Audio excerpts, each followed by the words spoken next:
The first time I saw the fog crawling over the lake that night, it felt alive, as if it had come to watch me make my final decision. I stood at the edge of the wooden pier, my shoes half soaked, holding the photograph of my son, Daniel, in my trembling hand.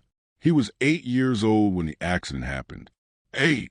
Just old enough to start dreaming, and I had been too busy chasing overtime shifts to notice how much I had missed. People in town whispered that the crash had been my fault, and maybe, deep down, they were right. The brakes on that old truck had been worn for months. I told myself I'd fix them after my next paycheck, but I never got the chance. That night, the storm came faster than expected.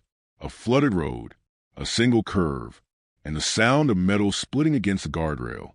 I still wake up to that sound sometimes. After the funeral, I sold the house. I couldn't stay there, not with his toys still sitting in the corner, or the drawings on the fridge still spelling out, "Dad, you're the best," in crooked handwriting. So I moved to a small cabin by Miller's Lake, outside the town limits, a place nobody visited. I told myself I wanted peace. But really, I wanted silence, the kind that eats you alive slowly. Days blurred into weeks. Nights stretched endlessly.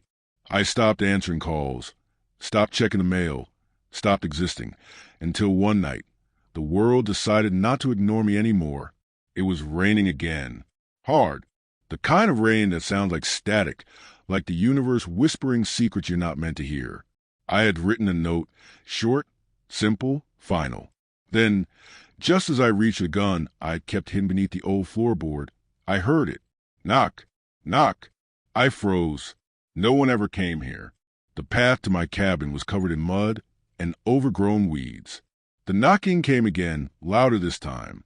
I took a deep breath, expecting maybe a lost traveler, or worse, someone who'd heard rumors about the man who killed his own son.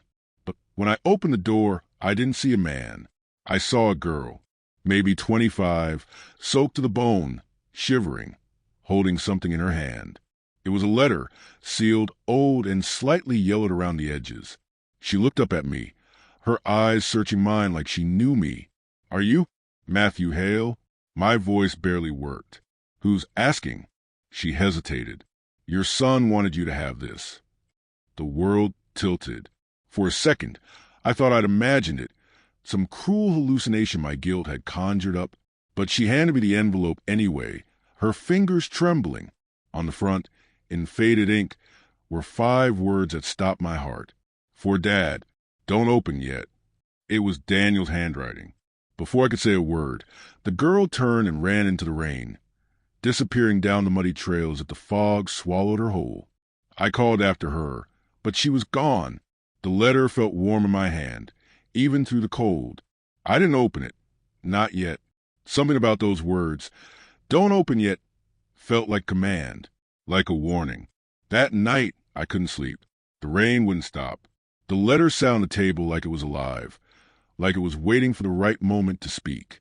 When dawn finally came, I drove into town for the first time in months. The streets were quiet. People stared as if they'd seen a ghost. I went straight to the post office, asked the clerk if anyone had dropped off a letter for me recently. He looked confused. "Mr. Hale, no one's used your P.O. box in over a year. Are you sure it wasn't old?" "I'm sure," I said. "It came last night. A girl brought it." He frowned. "What girl?" I didn't catch her name. Blonde, maybe mid-20s. He went pale. Then, in a low voice, he said, "Mr. Hale, there hasn't been anyone living out that way for months. Not since the accident." "The accident?" I asked. He nodded. "A young woman drowned near Miller's Lake about a year ago. Car slipped off the bridge in a storm. They never found her body." The room went silent, and for the first time in months, I felt cold again. The drive back to the cabin felt longer than usual, every turn on that muddy road echoing with the words I just heard. A young woman drowned near Miller's Lake a year ago. The storm clouds hung low, pressing against the horizon like a warning. I kept seeing her face, pale, desperate, but gentle, the way she'd said my son's name as if she knew him. By the time I reached the cabin, the letter was still there, untouched, sitting exactly where I left it on the kitchen table. I stared at it for a long time, Something about it felt wrong, not dangerous, but purposeful, like it had waited to be found now, not before. The paper was soft, worn, as if it had been folded and unfolded countless times. Daniel's handwriting was unmistakable. The same crooked D, the same backward N he used to laugh about. But Daniel had died 2 years ago. So, how could his letter find me now? I made coffee, sat down, and finally, after what felt like an eternity, broke the seal. Inside was a single sheet of paper, and one sentence written in Daniel's uneven scrawl. Dad, when you're ready to forgive yourself, follow the light by the lake. That was it. No explanation. No date. No hint of how it ended up here. But there was something else inside, a small, folded photograph. It was me and Daniel at his 8th birthday party. He was smiling, frosting smeared across his face, and behind him, standing near the edge of the yard, was the girl who'd come to my door. She was watching us, and she looked exactly the same age she'd been last night. I dropped the picture. It didn't make sense. The party had been years ago. Daniel had taken that photo himself with my old camera. So who was she? The phone on the wall hadn't worked in months, but I grabbed my truck keys and drove to the sheriff's office anyway. The same man who'd handled my son's case was still there, Sheriff Warren, grizzled, slow-moving, a face carved from stone. He looked up from his desk when I walked in. "Matt Hale," he said, half surprised, half concerned. "Didn't think I'd see you again." "I need your help," I said, handing him the photo. "Do you recognize this woman?" He squinted, leaned closer. "Where'd you get this?" "She came to my cabin last night. Said my son wanted me to have a letter." His expression hardened. "Matt, that's impossible." "I know how it sounds," I said quickly, "but I saw her, Sheriff. She was real. She handed me this." I placed Daniel's letter on the desk. He hesitated before speaking. "That girl's name was Lila Henderson. She lived on the north side of town, worked part-time at the diner near Main Street. About a year ago, she drove out toward Miller's Lake in the rain. Her car skidded off the bridge. They never recovered her body. I felt my stomach drop. You said a year ago?" He nodded, almost the day. "And you're sure it's her?" He glanced at the photo again, then sighed. "Dead sure." I stared out the office window. The rain had started again, soft at first, then heavier, almost rhythmic, like the world was breathing. Was she connected to my son? I asked. He rubbed his jaw. "Not that I know of." But he paused. There was something odd about that night. When her car was found, they recovered a few personal items from the shore: wallet, phone, purse. And inside the purse, there was a drawing. A drawing? He nodded. A child's drawing. It had your son's name written on the back. Daniel Hale. The room spun for a moment. I gripped the edge of the desk to steady myself. Why wasn't I told? He looked down. You'd moved away by then, and we couldn't make sense of it. Thought maybe it was from some charity drive or a school thing. But deep inside, something told me that wasn't it. Daniel's drawings were always personal, full of small symbols only we understood. If she had one of his, she knew him. That night, I returned home and stood by the lake. The fog had settled low, curling around the trees like smoke. And then I saw it, a light, faint, flickering, near the old boathouse at the far end of the shore. I grabbed my flashlight and made my way down the narrow path. The boards creaked under my boots. Every sound echoed louder in the still air. The light came from inside the boathouse, a single lantern burning, though no one had been there in years. When I stepped in, I froze. On the wall, pinned like memories in a shrine, were dozens of photographs. Of me, of Daniel, of our house. Some were taken from angles I didn't recognize, from across the street, from the lake, even through the kitchen window.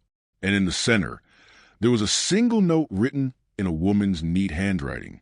He said you'd come when you were ready. I turned slowly, the lantern light flickering across the floorboards. That's when I saw something shining between the cracks, a small silver locket. I picked it up. Inside was a photo of Lila, younger, maybe 16, standing next to a small boy. Daniel. I stumbled back, my heart pounding. They had known each other. But how? That night, I barely slept. Every sound outside the cabin made me jump. Every shadow looked like a figure waiting to speak. At dawn, I drove straight to the diner where she'd worked. The place was quiet, a few old locals sipping coffee. A woman behind the counter recognized the name instantly. Lila? Sweet girl. Used to bring a little boy with her sometimes. Said she was tutoring him after school. My throat went dry. A little boy, about 8 years old. She nodded. Yeah, something like that. Blonde hair, big smile. Said his name was Danny, I think. Danny. I sat down, gripping the counter so tightly my knuckles turned white. Did she ever say why? I asked. She said the boy's father was working too much, that he spent his afternoons waiting by the diner window for him to come home. The room blurred around me. That was Daniel. She'd known my son, and she'd cared for him when I wasn't there. Before I left, the waitress hesitated. You know, she always wrote in her notebook poems, letters, things like that. I think her aunt kept some of it after she passed. Her aunt. Another lead. I found her aunt's house just outside town, a small, ivy-covered place with wind chimes whispering in the breeze. An older woman opened the door, eyes tired but kind. Mrs. Henderson? I asked softly. I'm Matthew Hale. I think your niece knew my son.